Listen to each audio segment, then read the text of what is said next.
The head of Indonesia's Civilian Search and Rescue Agency has said the search for victims of AirAsia Flight QZ8501 could be ended by the end of next week if no more bodies are found. It comes a day after the military said it was suspending its operation to retrieve the fuselage from the seabed as they believe no bodies are inside. The plane was flying from Surabaya in Indonesia to Singapore on December 28 carrying 162 people when it crashed. More than 90 people are still missing.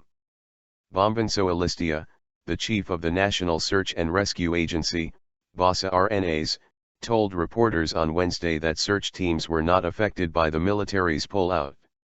They were taking a few days' rest but would resume their operation on Saturday at the latest. After 7 days we will evaluate whether the operation will be extended or shut down. It will depend on the dynamics of what happens within the 7 days, he said. If we can find 1 or 2 more bodies, that means we have the opportunity to prolong the operation, Reuters quoted him as saying. Authorities had initially thought that most of the missing bodies would be inside the sunken fuselage, but now believe that is no longer the case. Agency official SB Supriyadi told AFP news agency that the bodies could be on the seabed, or have been swept away by waves and currents. Basarnas are using helicopters, 4 ships, and both professional and volunteer divers in their search. The team identifying victims who have been found will still remain in operation and stationed in Surabaya, said Mr. Soelistyo.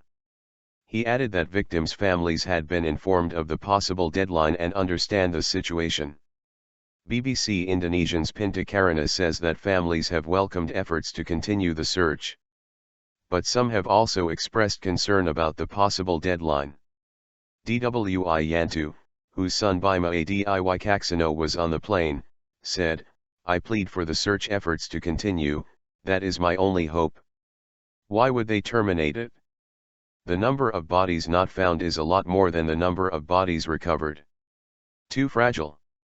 The military had announced on Tuesday that it was suspending its operation to retrieve the fuselage following 3 days of failed attempts. Search and retrieval efforts have been hampered by bad weather, and the wreckage is said to be too fragile to be lifted. Military Chief Gen Muldoko told the BBC he was convinced that the fuselage was empty, and the National Transportation Safety Committee had confirmed that the wreckage might not be needed for their investigation as it is heavily damaged. A preliminary report on the crash is expected to be filed this week, although the full investigation will take months. The plane's cockpit voice recorder and flight data recorder were found earlier this month. Information from those devices showed the jet had climbed too fast, causing it to stall, according to Indonesia's Transport Minister Ignatius Jonan.